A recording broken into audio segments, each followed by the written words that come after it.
I don't know how to put this, but I'm kind of a big deal.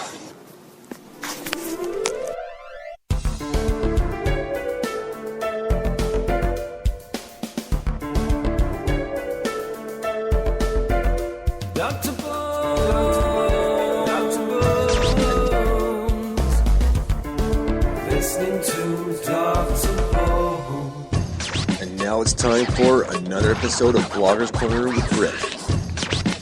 All right. Hi, I'm Britt from eclecticpop.com. Welcome to a new episode of Blogger's Corner, of course, with the eponymous Dr.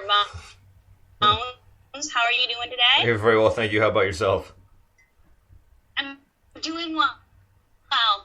You had a birthday this week. Happy birthday. Oh, thank you. Big... I just thought we would do a little celebration on the air. Oh, sure. Why not? Oh, thanks. Good old number 35. It's a lucky number, right? Sure. We'll go with that. Well, I'm sure it's a lucky number somewhere, you know? Oh, that's fine. You're only as old as you feel, right?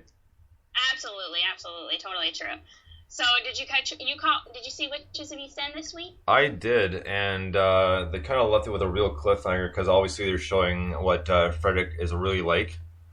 Because it looks like he cursed Wendy's earrings, so kind of interested to see how that pans out, what's going to happen from that. It is, and that was the weirdest curse I've ever seen. Yeah, I mean, it was in a foreign language or whatever language they made up or whatever it was, but I'm kind of curious as to what's going to be, because I mean, obviously Wendy's already cursed, like what more could they possibly do to her? I know, and I don't really know why he hates her so much. I don't know. I'm hoping they're going to explain that more in the next episode. Right. And then there was more on what's his name, on Dash and his brother, and I'm still not quite sure where they're going with that. Yeah, I'm not sure either. It seems like Dash. Do you think they're equally matched in powers, or Dash is more powerful? I think Dash is probably a little more powerful, just because he's the eldest, is he not? Yeah, that's right. So that's the reason why I'm saying that, but I mean, they could throw us through a loop, and his brother could be the stronger one, but for now, it looks like he's got the most power. I mean, they're probably just linked because they're brothers and by the magic, so. That's true. So do you think that he will try to find Killian? I don't know, because right now, I mean, he's still pretty convinced that Killian's dead, so. Or will be, but yeah, I mean, I like how they brought the whole kind of like you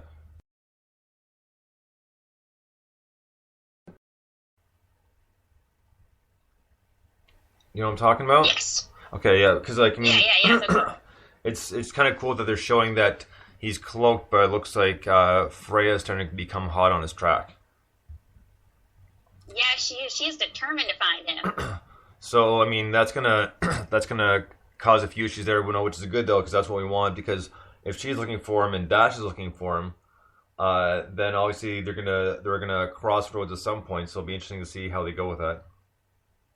That will be. Isn't it interesting that Ingrid doesn't really seem that curious to find him? Yeah, I know. She's just kind of hanging in the shadows for now. I mean, she's not really doing a whole lot. And then she found out. I think it was interesting that she found out that this security guy has a daughter. And then because at first obviously she thought he was married, then his parents just a sister or something. Right. So I think it looks like for the most part they're just using Ingrid for these kind of almost side stories. It's almost like she doesn't have too much importance yet, because the only importance she had before was her connection to Archibald. Oh, right. So other than that, I mean, well, they say she's the key, but we got to find out where that's going to go to, because I mean, it's kind of they're kind of all over the place, but they're kind of uniform at the same time. So it's a couple of different things to follow. So I'm just not quite sure. I mean, I'm interested to see, but I'm hoping they carry this through properly and don't wreck it after just the start of the second season. Yeah, I totally agree. And I kind of feel like the sisters, I don't know, it doesn't feel like Freya really has as much of a presence as some of the other characters. No, very true. They're not focusing too much on her. I mean, it's still well because now Frederick's in the picture, right? So they're gonna be focusing a little bit more on him as well. Yes, they are. And I just wanted to comment real quick that there's an actor on the CW show Rain, and he looks just like him. And then I realized that it was the guy, the actor Christian Cook, actually was on the show Magic City. So it is not. I thought for a second that they were related. They're not. Oh. But he's in there. And he was a runner-up for the role of Christian Grey in the upcoming 50 Shades of Grey movie. So that's a little trivia there for you. Well, that's kind of cool. Yeah. I mean, I don't personally. I'm probably gonna say probably not gonna watch. Not gonna go see 50 Shades of Grey, but no. a cool fact nonetheless. Yeah, definitely. So that was kind of cool to like. Ooh, I'm sorry, I hit the table. But yeah, that was fun. I like the way he and Wendy, the way they play off of each other. They have this kind of seething hatred going on, and I think Matt Amicus is doing such a killer job as Wendy. So I'm fine with her role. I really like that they're kind of seem to be beefing up her role a little more. Yeah, you know what? I liked Wendy's a good character from the start because she's somewhat of a free spirit. Yeah. But she's also obviously not so trusting either of Frederick. So, which leads me to kind of surprised that that when Frederick handed her the earring, that she actually took it from him and didn't think something was up. That was weird. Because normally I would have thought she would have been a little bit more leery of stuff he's giving to her, even if it is hers and she dropped. You know, like if he's done stuff in the past, doesn't mean he can't do stuff right now. Exactly. So yeah, I totally agree. What do you think their dad's reaction is going to be to Frederick? I don't know. I'm kind of interested to see that. I think he's probably going to try to warn him. I bet you anything, actually. Come to think of it, yeah, I think he's going to be kind of freaked out and warn, like you got to send him back somehow. Ah. Just because, I mean, the dad's been on pretty much on Earth for a long time, and even though they haven't been the best friends, no, he has helped and kind of stayed in the shadows when he's needed to be. So I could see him being a big part of this if they have to get rid of Frederick, of him helping to get rid of him. Yeah, I can definitely see that. So that's what I'm thinking. Doesn't mean I'm right, but that's what I'm thinking. I think you're right. So yeah, I mean, it wasn't too bad of an episode. I mean, just because obviously they left it on the handing over the earring with a curse on it. Just a question of what the curse is going to be. So that's going to be this Sunday night at 9, I believe. So it'll be interesting to see where they go with that. Yeah, stay tuned. Okay, yeah, exactly. Because I just want to see. I want to see more. Kind of action, but just more of an intense story. Yeah, I agree, and I think maybe a little resolution, along the way, so we can kind of maybe kick into a few more stories.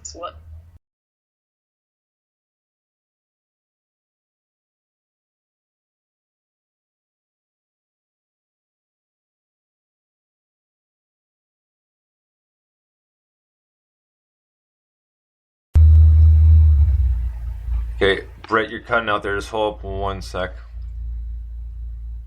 Can you hear me? I can hear you now. Now we got you. Now we're good. All right, good deal. So, can you just backtrack just for 1 second there because you just cut in and out too much? Oh yeah, sure. I was just saying that I think I would like to see the stories kind of like get some resolution to what we were left with last season, and maybe move on and kind of tell a few more, perhaps briefer stories, because they've only got 10, I think, or 13 episodes, so it's just kind of want to move along, maybe get our hands in a little something different. Exactly. Let's get these questions answered a little bit because if they can answer a few of these stories, then the other ones would probably make sense, and I'm sure they can do that. So we'll have to wait till Sunday to see what happens with that. The other thing I've been watching pretty much on and off, and it's getting more interesting, is it's reality TV, but it's Big Brother. Okay. Because it's one of those ones, like I said, it's fun because you just kind of relax. You really don't have to think too much, and they had a live eviction last night, and it was a toss up between one guy and the guy. 2 were physical threats. One guy was just a douche, so they pretty much got rid of the douche / physical threat. But it's interesting because they don't show you everything, right? So it's all edited, right? Because the obviously the camera's rolling 24/7, so they only give you little bits and pieces. So a lot of times they'll make you think, well, it's like, well, maybe they'll get rid of this person, so they're talking about this person, and then maybe this person. So they're talking about this person now, right? So it's just a question of piecing the puzzle together. So, like I said, it's interesting, but not super exciting. But it's kind of like who are they going to evict? So it kind of makes it interesting to see which person they're going to go with, because you never know. Sometimes it's a majority vote. Sometimes it's like half and half. Sometimes it varies each time. Oh, okay. Now, are there anyone on the show? I know one of the things that really fuels reality TV is to have two characters who are fierce rivals. Is there a big fight going on the show? Not yet, but it's only like the third or fourth week, so hopefully that's coming. Because right now, I mean, the guy that they just evicted was a huge physical threat, and he pretty much, if pretty much the term is he played too hard too quickly. So kind of showed all his cards at once, which kind of essentially helped force him out the door. And these two, I guess, the one that got evicted, the one who didn't, are both like huge physical threats. So, I mean, though they branch up pretty tightly in competitions, but it's not like I hate you or that sort of thing, So there'll be some of those coming up soon. And just like now, it's like I said, it's been about 3 or 4 weeks, so now they're trying to get used to each other. So now the plotting's going to begin because now their numbers are starting to dwindle a little bit.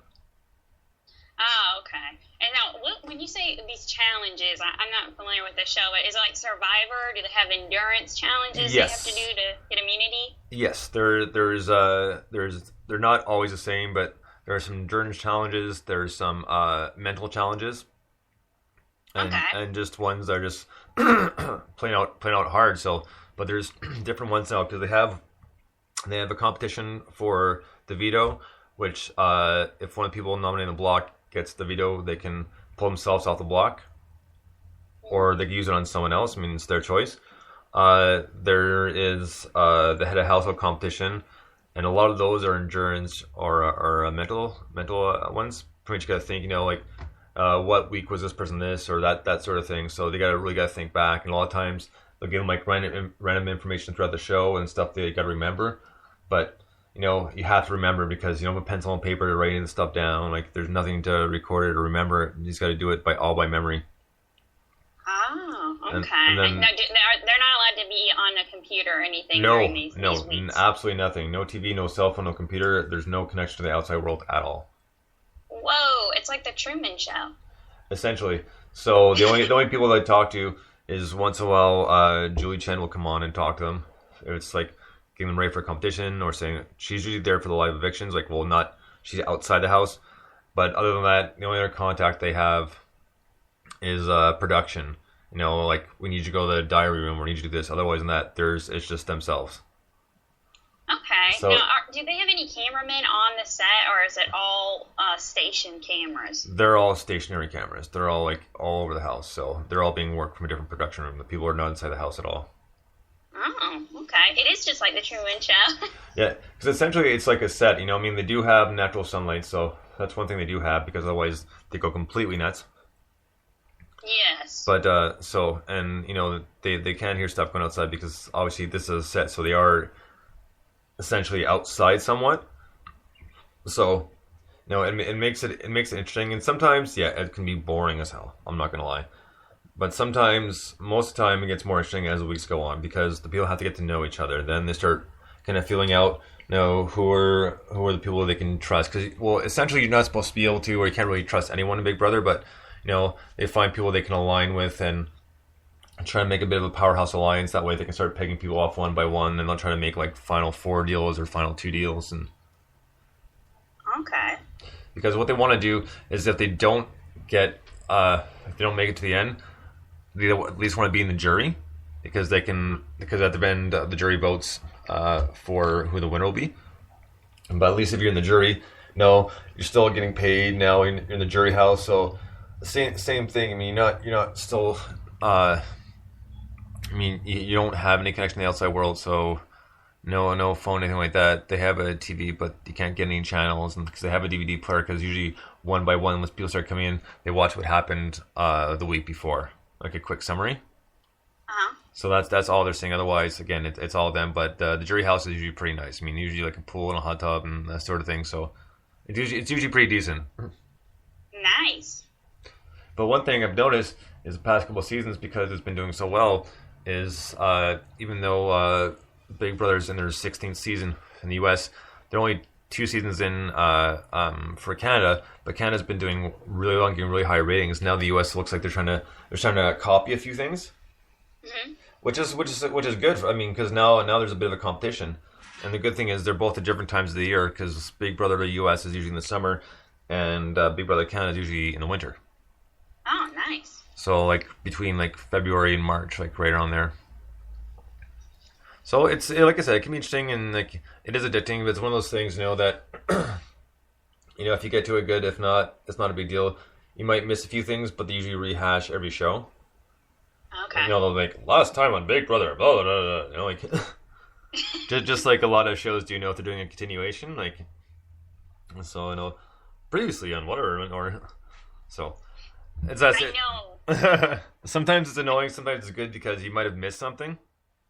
That's so true, and I know some people who really don't like when you have the whole recap, but sometimes, I'll be honest with you, it might have been a week, and it's been a really busy week, and then I'm like, whoa, I don't remember that happening, so I keep them. Well, yeah, exactly. Oh, I forgot about that. I mean, yeah, sometimes they're helpful, sometimes like, all right, I remember this, and sometimes like it's like, oh, cool, I forgot about that, and so yeah, they can be helpful. I mean, not every show does it, but this show does, because obviously it's 3 times a week. It's Sunday, Wednesday, Thursday, Right. and it's all on CBS, so they'll do it every show to kind of recap what happened. This happened. Like, oh, or it's funny because a lot of times the guy that does this, or year after year, who does the recapping, like, a lot of times you got a little funny pod shots, and now the guy that looks like The Rock is on the block. That's good. That keeps some comedy infused in it along the way. Well, you got to, and usually they have a few characters like that in the house to make it interesting, or just naturally funny guys, and sometimes there are people in there who's like, oh my god, enough already. Yeah.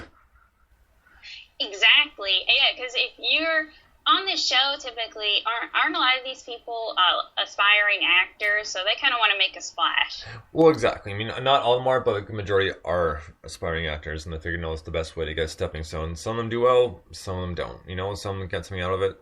But I mean, you really got to stand out. You really have to stand out to make an impression, to kind of get yourself into the field itself. Because a couple jokes here and there, it's good. But you got to have that personality that like really stands out. Because if you want to be seen or noticed, then that's what you got to do. But it can't always be, I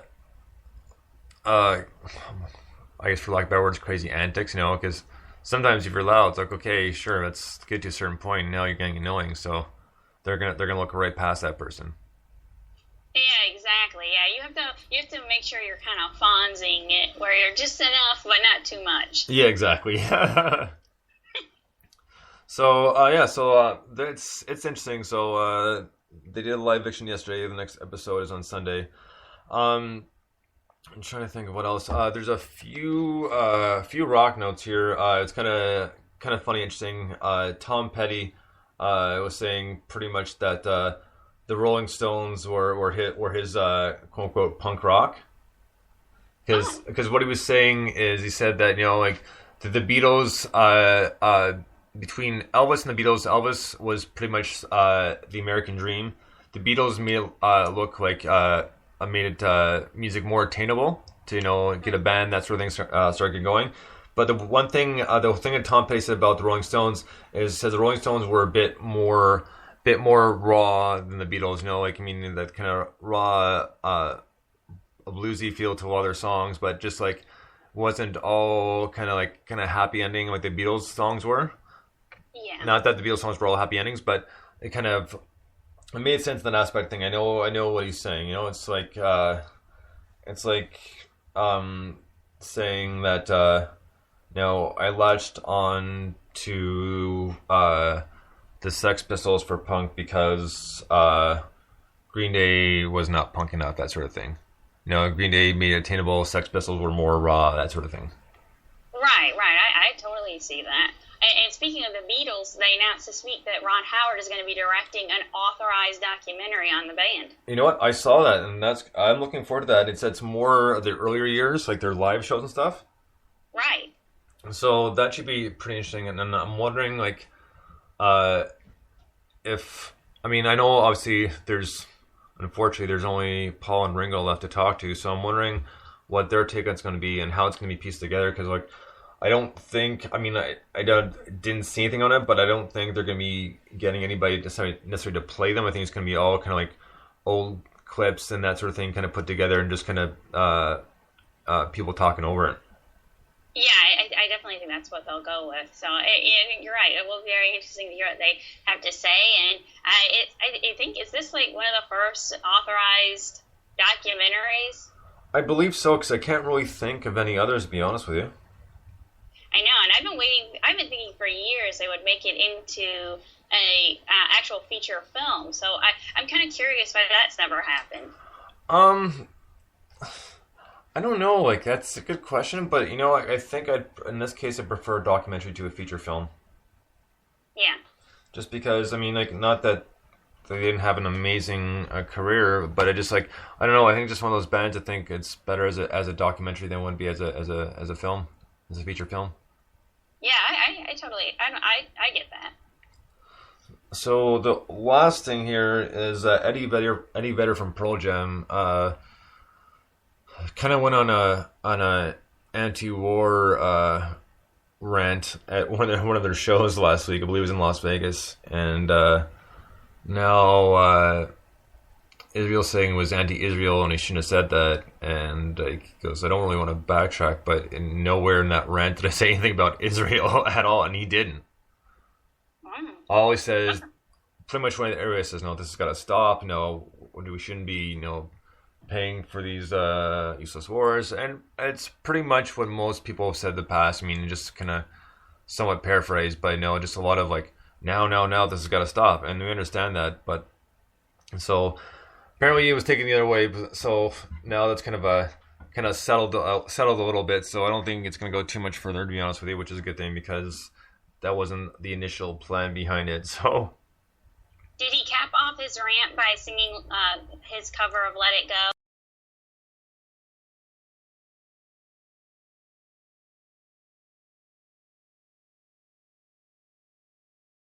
I just thought it would have been really cool, like, just to heard him, that was the song from Frozen, and I think he did a cover and it got on